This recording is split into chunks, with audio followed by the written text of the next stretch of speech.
Hello everybody, this is City Scrapper. Thank you so much for joining me today. Today I have a scrapbook layout process video for you, and it is another Halloween layout. Although Halloween is over, I am still catching up on editing my scrapbook layouts that I created for Halloween, and I made those mainly last month and some of them in September as well. So the layout that I have today is a layout for that photo that you just saw.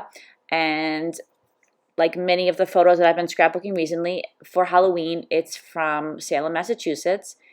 And I'm using a variety of papers. That purple paper that is going to be the background, that was from a Craftsmith pad from Michaels that you might have seen earlier in the video. And I have some other papers that I just pulled from different pads.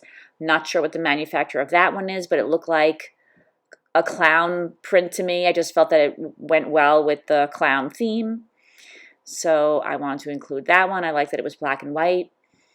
I also used a yellowish paper, almost like a yellow ochre color, the one that's right there. That's the B side of an AC Moore paper that I got from a paper pad that I purchased a while back. AC Moore is no longer in business, but I thought that adding that yellowish color in just gave everything the right balance and went really well with the photo because the clown is dressed in that same kind of yellow color.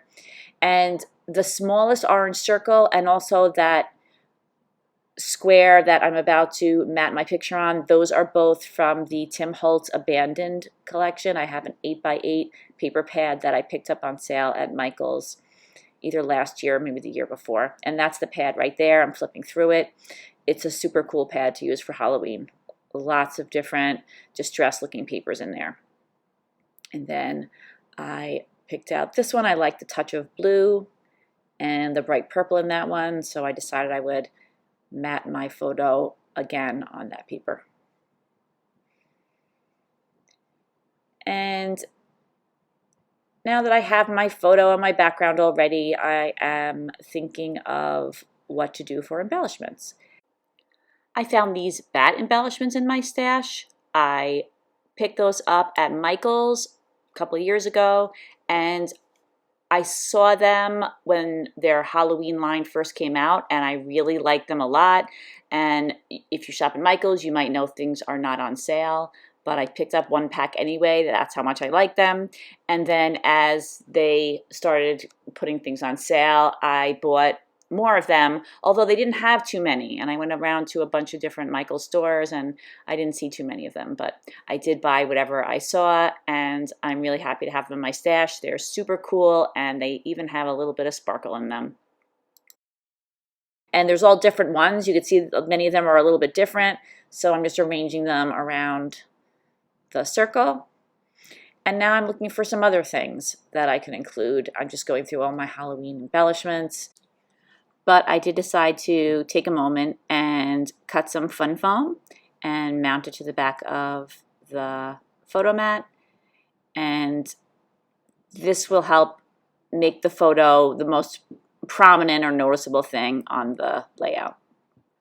I really like the fun foam. I like the way it pops it up just the right amount. And it's not too thick that if you wanted to pop it up more, you couldn't put 2 layers of the fun foam.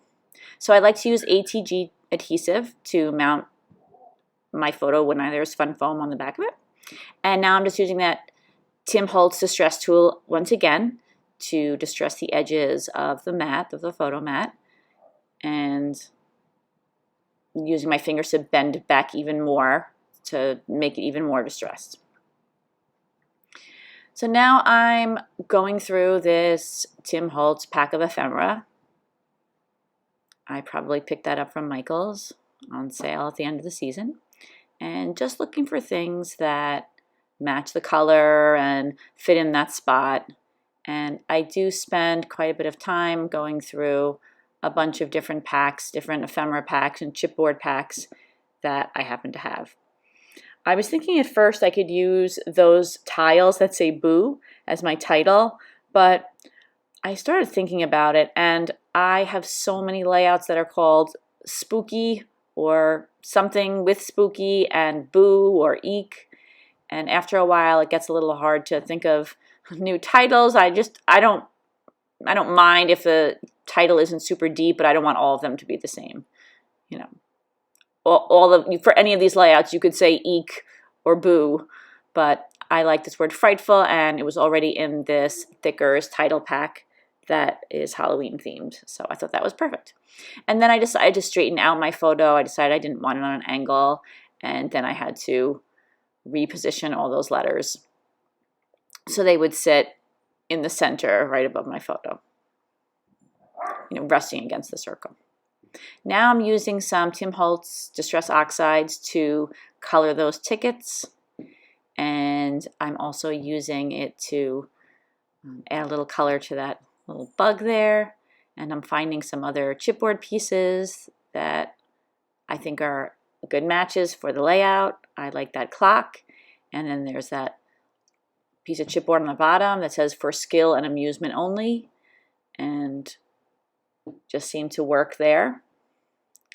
I stuck that on, and now I'm just using my ATG gun to attach down these letters that spell out boo.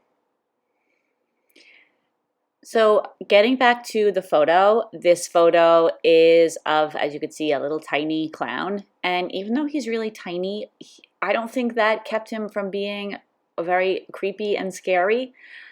Years ago, I feel like there were scary clowns and there were fun clowns, and I feel like clowns have just gotten really creepy lately.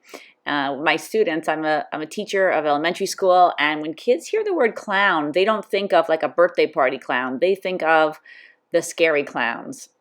And this little guy was definitely more on the creepy side than anything else. Now I took out a bag of, it's kind of odds and ends from different Halloween layouts. There are cutouts, things that I cut out of pattern paper. There's like random ephemera. There are leftovers, and I'm just seeing if anything will work on this layout. That little piece I'm working with now is a leftover from a border, and I thought that that would work there. And that little ticket that I just put on, I stamped that and then colored it in, and I was going to use it for another layout, and I ended up not using it, so I thought that works well on this layout. And then there's another little piece of a border, that black piece, and that looks fine on the bottom, so I thought that it was good that I was able to find a bunch of things that I hadn't used. The same applies to these photo corners. I punched them out for another page, but they seem to work on this page pretty well. I also found that bug and a gold foil spider that I thought worked on the page. I tried that moon, didn't end up liking that, and I found that one sparkly parenthesis. And now my video gets a little blurry, so I cut out a lot of this so you didn't have to watch blurry footage. I used dyes to cut out those corners, and I inked the edges. I took off the stars that were in between the bats, and now I'm adding some of them back on again next to the title. And then I take some enamel dots in purple and orange, and I replace those stars with the purple and orange enamel dots, and I alternate purple and orange as we go around the circle. And I put these orange dots down, but then I do go back in a moment and I replace them with a darker reddish orange that I thought looked better with the page. But that happens off camera. Then I decided I wanted to add a little something to those die cuts in the corner. I used some small black enamel dots, and I thought those would be perfect to add a little bit of texture and dimension and some interest to the page. And the very last thing that I do on the page is I use my ATG gun and I attach those thickers down. They weren't sticking super well, and I wanted to make sure they didn't come off. So that is my page, everybody. Thank you so much for watching. I hope that if you like this video, you'll give me a thumbs up, and I hope you'll think about subscribing to my channel. Thank you so much to my current subscribers. I hope everybody has a fantastic day. I'll be back again soon with another process video. Take care, everybody. Bye-bye.